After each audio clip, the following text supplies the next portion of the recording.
Membangun rumah haruslah kokoh supaya aman bagi anak-anak. Perkenalkan, nama saya Anisatul Mahfiroh dari SMA Islam Al-Azhar 10 Pontianak. Saya merupakan utusan dari PKPGRI Kota Pontianak.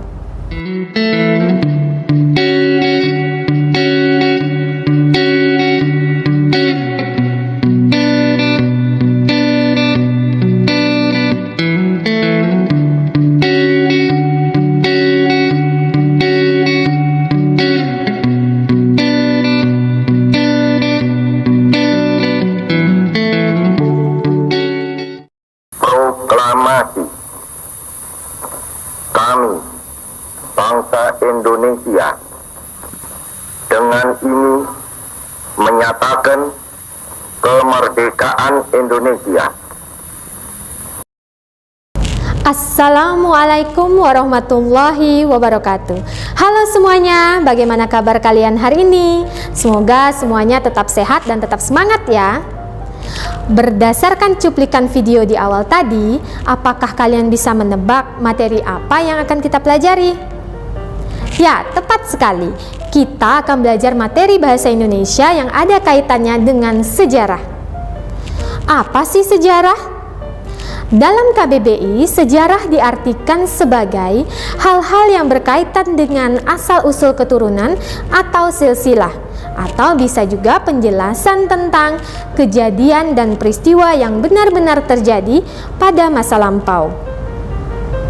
Jadi, kali ini Ibu akan mengajak kalian menelusuri kembali atau mengetahui lebih jauh tentang jejak-jejak sejarah melalui materi cerita sejarah. Siapa nih di antara kalian yang pernah membaca cerita sejarah? Jika pernah, cerita sejarah apa yang kalian baca? Ya, mungkin di antara kalian ada yang pernah membaca cerita sejarah terbentuknya kota Pontianak, atau cerita sejarah terbentuknya Danau Toba, atau bisa juga cerita tentang kehidupan tokoh bersejarah, contohnya Insinyur Soekarno. Dan masih banyak lagi contoh-contoh cerita sejarah lainnya. Lalu, apa sih cerita sejarah? Ya, cerita sejarah adalah teks yang memuat catatan peristiwa atau kejadian yang benar-benar terjadi di masa lampau dan memiliki nilai sejarah. Tahukah kalian, cerita sejarah terbagi menjadi dua jenis, yaitu cerita sejarah fiksi dan cerita sejarah non-fiksi. Cerita sejarah fiksi adalah cerita yang menjelaskan kejadian bernilai sejarah di masa lalu, tetapi disajikan berdasar pada imajinasi penulisnya. Adapun contoh cerita sejarah fiksi adalah novel, cerpen, legenda, dan roman. Salah satu novel sejarah yang terkenal adalah novel Habibie Ainun, karya B.J. Habibie. Novel ini termasuk novel sejarah karena menceritakan kehidupan seorang tokoh, yaitu tentang perjuangan Habibie untuk mendapatkan istrinya Ainun. Kemudian di dalamnya juga menceritakan proses Habibie membuat pesawat yang diberi nama Gatot Kaca. Serta di dalam novel Habibie Ainun diceritakan suasana penuh air mata ketika Ainun jatuh sakit dan harus meninggalkan Habibie untuk selama-lamanya. Kemudian, cerita sejarah non-fiksi adalah cerita sejarah yang murni menjabarkan fakta dan data dari kejadian masa lalu.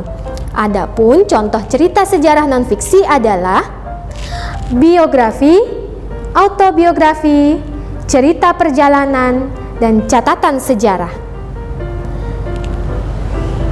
Misalnya, catatan sejarah terciptanya Facebook, yaitu salah satu aplikasi yang digandrungi oleh penduduk dunia karena mampu memberikan kemudahan untuk kita berbagi informasi apa saja, kepada siapa saja, dan di mana saja.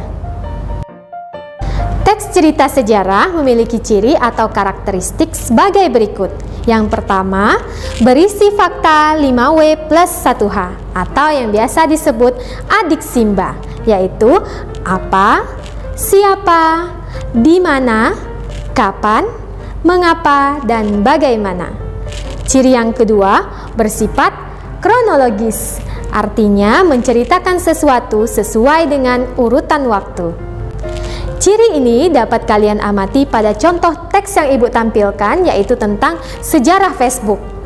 Terlihat jelas bukan, di dalam teks tersebut terdapat unsur 5W plus 1H, dan ceritanya pun dijelaskan secara kronologis, yaitu tentang perkembangan Facebook dari sejak awal terciptanya tahun 2003 dan hingga saat ini. Ayo, siapa yang jadi galau atau ingat mantan ketika mendengar pembahasan masa lalu tadi? Ingat ya, tidak semua hal di masa lalu harus kita lupakan atau kubur dalam-dalam. Masa lalu justru dapat kita jadikan pembelajaran agar kedepannya jauh lebih baik. Tapi ingat, dengan satu syarat, kita harus mampu menemukan informasi penting dari cerita sejarah atau kejadian masa lalu yang kita alami. Lalu, bagaimana cara menemukan informasi penting itu? Caranya sangatlah mudah. Kalian hanya cukup menemukan fakta 5W plus 1H atau adik Simba pada cerita sejarah yang kalian baca. Misalnya, pada cerita sejarah Facebook, kalian dapat mengajukan beberapa pertanyaan. Contohnya, apa topik cerita sejarah dalam cerita sejarah tersebut? Kemudian, di manakah latar cerita sejarah tersebut? Kemudian, kapan cerita sejarah tersebut terjadi? Lalu, siapa saja tokoh yang terlibat atau muncul dalam cerita sejarah tersebut? Dan mengapa cerita sejarah tersebut perlu untuk kita ketahui? Dan yang terakhir adalah bagaimana proses terjadinya cerita sejarah tersebut. Baik, apakah kalian sudah paham dengan materi yang Ibu sampaikan? Yaitu tadi ada pengertian, jenis, ciri, dan juga informasi penting dalam cerita sejarah. Mudah bukan? Demikian untuk pembahasan kita kali ini. Ingat, ke pasar membeli batik supaya bagus pilihlah warna biru. Pengalaman adalah guru terbaik, begitu pula dengan masa lalu.